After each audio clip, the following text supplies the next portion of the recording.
Shop's getting a little full, but I think we can get one more in here.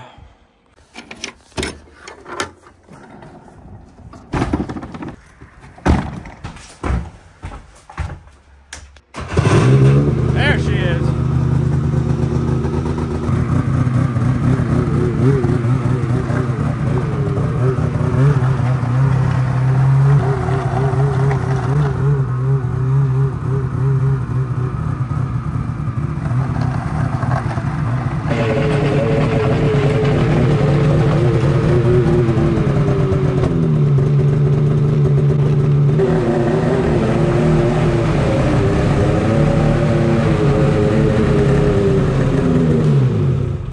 Stock clutching on this thing, super smooth.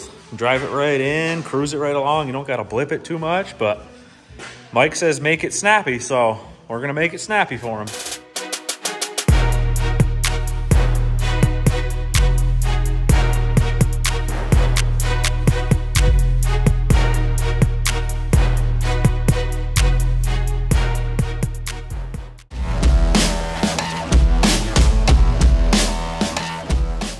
When it comes to belt deflection, everyone does it different. Everyone's got a different method. The way I do it, that works quick and simple and is pretty good for 90% of applications, unless you're getting real picky with drag racing and stuff. I just grab the hub right here, grab the top of the belt, and so this is a little tight. I want to just be able to slip it like that in the secondary, but I feel like this one is just a whisker tight. It's taking quite a bit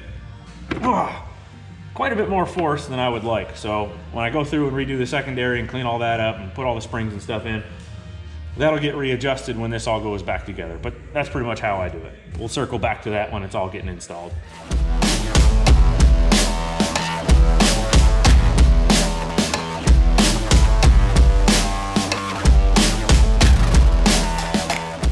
Just popped the jack shaft seal off. If you've been on any of the forums or Facebook groups, you've seen people complain about this.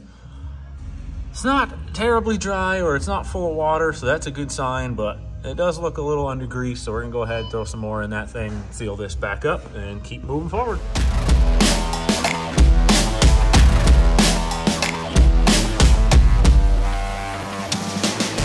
This is about the level that I pack them to. You don't want them crammed full to the brim. That's also bad. You just want it to have enough in there to do its job.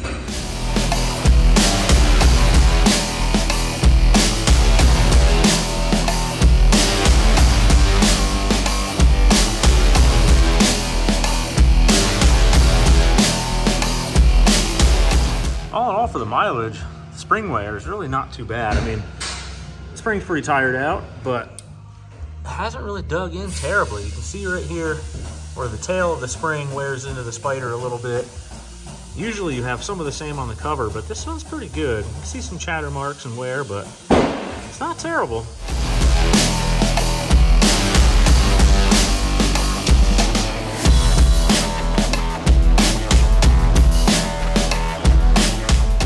This is pretty common too. The pin gets stuck on the bushing and the weight moves with that. You want the weight to move free on the pin, that way it doesn't wear the pinhole out in the clutch here. You can see all the buildup on the pin here. The weight rides right here. You can see the one wear mark there, the other one there. So that's all just material, that belt dust and oil grime and whatever, that all clings to itself and then gets jammed up in the clutch itself. And then it eventually, you can see on this one, it creeps into the weight and starts affecting the bushing and how the weight pivots on here. So I like going and using an old worn out gray pad that's not as abrasive to clean these pins up. That way you don't take any of the protective coatings or any of the finish off, but it just takes all that grime off of there, cleans them up, gets them ready for your new weight.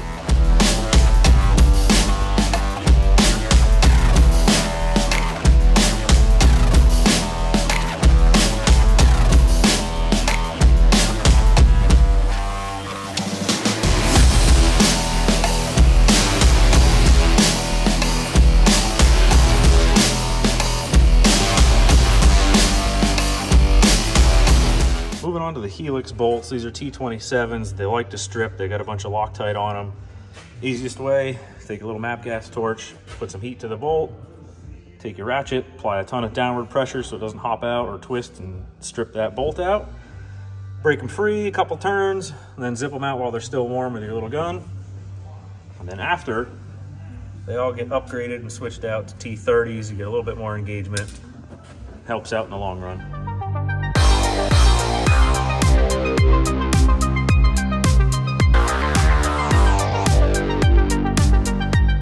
Once you have those bolts out, doesn't really like to just pop up out of there too easily. They're usually kind of stuck. They're got a little recess on a lip that's press fit into here. So there's a little bit of an edge you can usually catch with a screwdriver and pop it up and pry it around. Sometimes they're stuck more than that, so use a little bit of a soft edge dead blow plastic. I don't know if I would go with brass or an aluminum one or anything like that. End up marking these up and you might damage the countersink a little bit. So stick to something softer, get in there, give it a tap, pry it up, and eventually it'll pop on out of there.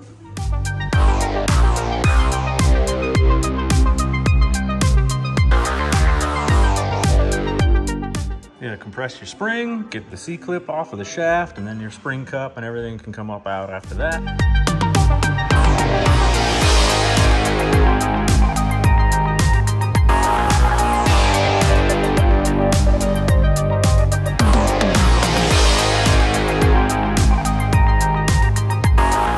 When you go to reassemble everything, put your spring cup back on with your spring and everything, you gotta line that keyway up. So I like to take my paint pen, put a mark on that so it's easier to see as you're going down through. And same with the spring cup, put a little mark on there. Helps to line it up a little bit when you're going back together.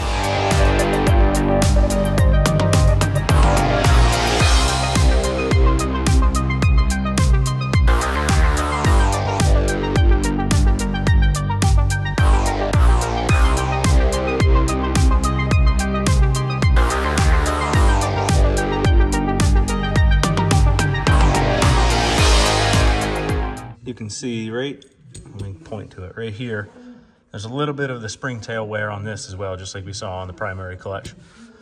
So to fix that on the secondary, underneath this cup here, what we're gonna do is we have this little roller bearing. So your one shim goes and drops down underneath like that. You take your bearing, drop your bearing on top, and then you take your spring cup, your lower spring cup, put that on there, and then it moves nice and free. The point of that is because every spring, as it compresses, wants to twist slightly. So when the tails dig in, you start to create a little tiny bit of coil bind, which, you know, doesn't make for great performance, inhibits the action of everything as it compresses and goes in and out. Spring bind, no good.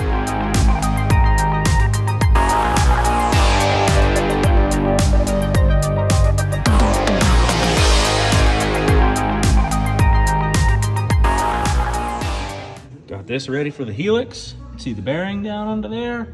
Keep in mind the thickness of that bearing does affect your spring rate some. Now these can be tricky to get back in. You can see there's that gap all the way around. Generally when you have a gap, the holes don't line up perfectly. So you can usually, god dang, towel getting all bunched up. Can usually grab it and kind of squeeze it together here to get one lined up, start that loosely. Don't hammer that thing home, just get it started a few threads, enough that it's gonna hold, but not, you know, buried in there. So if you go too low, pressure might pull the thread out. Just be careful putting that in and getting that started. And walk over to the other side.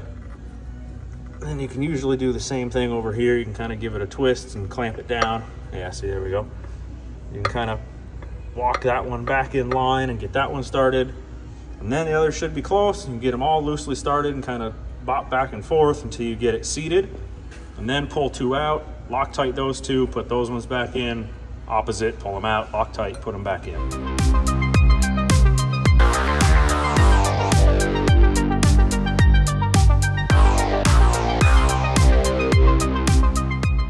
This is an after the fact, but I usually like to line up the number of your helix, which this is a stock one, keeping that stock, with the X.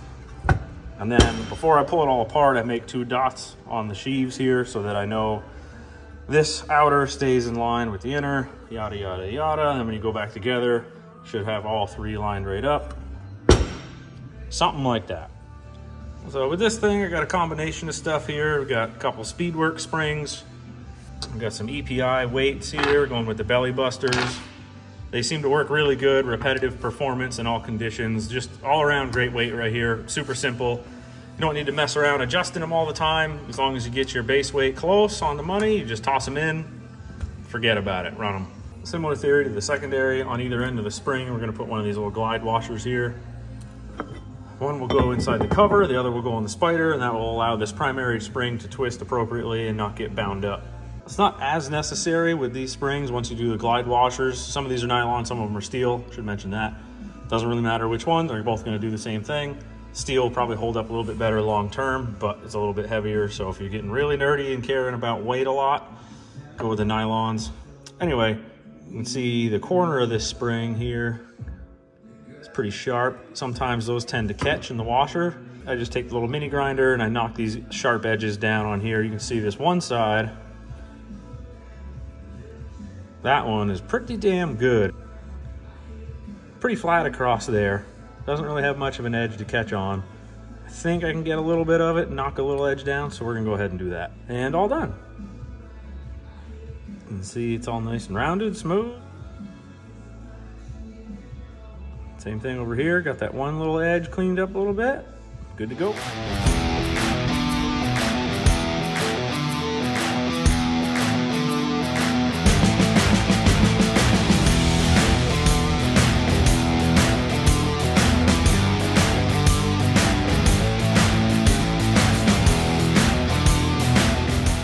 So once you get it started with your adjuster tool in, take the adjuster out, and then you just want to walk it backwards, forwards. Sometimes you can just push here, slide it up over the top and work it with your hand, and it will slowly, secondary will come together and bring the belt up. But if not, just keep working it back and forth, and eventually it'll climb up to the top. And then the two sheaves will come together to the adjuster nut and you'll be good. So from there, like I said earlier, I usually just hold the hub, I grab the top, and I look to slide it over. So now that these things are clean, this is how I do it. Hub, belt. And this is just a whisker tight. Like, this is really close to where I like to run it. You can see I can grab it and kind of feed it up over just a little bit. It's taking just a whisker more effort than I would like. So the nut is already loose here. I'm gonna go ahead and give this just a little bit. It doesn't take much. Just that little, I don't even know if I'd call that an 1/8 turn. You can see now we're right where I want it. You gotta lift it up a little bit. It takes some force, but not too much to where you're really working to get that thing over. You can just kind of pick it up, give it a little slide, and that's about where I run them. Might be, like I said, it might be different than how anyone else sets it up. You might do another method and then compare it to this and find that they're pretty different. This works for me. You don't get any creep, you don't get any squeals, none of that stuff. There's a million ways to do it. Whatever you're comfortable with, if you have a method that you've done forever that you like, by all means, stick to that. If it works, keep doing it. But it's always nice to just provide other ways to do things, additional information. If you like this or you find this is easier, by all means, try it out. Or stick to what you're doing, doesn't matter. Everyone does stuff differently. Beautiful. Down there.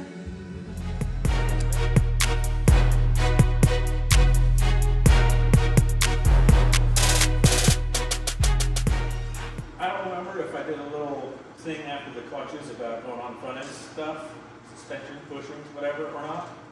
So yeah, moving on to some front end stuff now. Lower ball joints are pretty well shot. Arm bushings, classic shot. Shock bushings are also pretty toast. Says I hit a stump or two with it last year. So going through all that stuff, gonna get this front end tightened up. Then it's ready to hit the trail. Gonna be going with some Speedworks bushings on this one. Seeing how these things compare to the Bronzelight ones and stuff that I'm used to. The price point's pretty good on these and they claim to have a really good tolerance. So we're gonna check them out, put them on there and see how they fit. And then we're going with just some standard OEM lower ball joints and the shock bushings.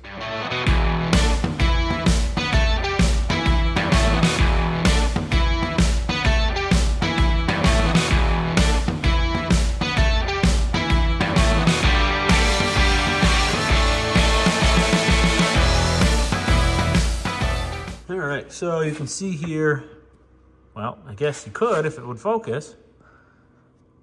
You can see that lining on this spherical is pretty well shot. I mean, you can even see it in that. Toast. So, I mean, even the factory ones have a little bit of play in them, but nothing like this. This lining's gone.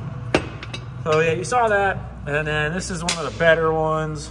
You can see the shoulder of the factory bushing is just blown right off and completely gone. And they're loose as a goose in here. You hate to see it.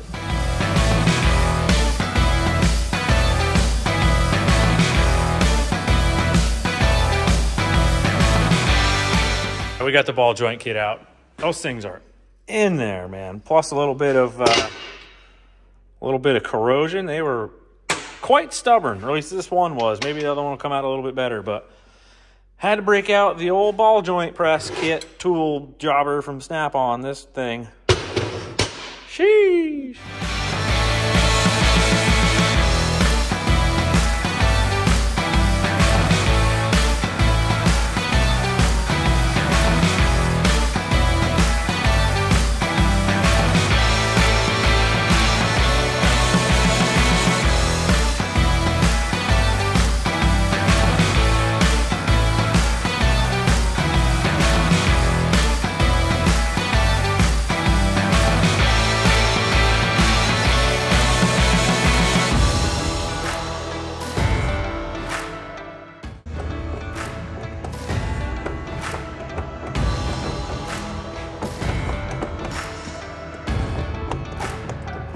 Shocks aren't even tight. We're gonna do those when it's on the ground. But you remember the play that was in this thing before. We got no play. We're moving the whole sled now. Both sides. Ooh, no.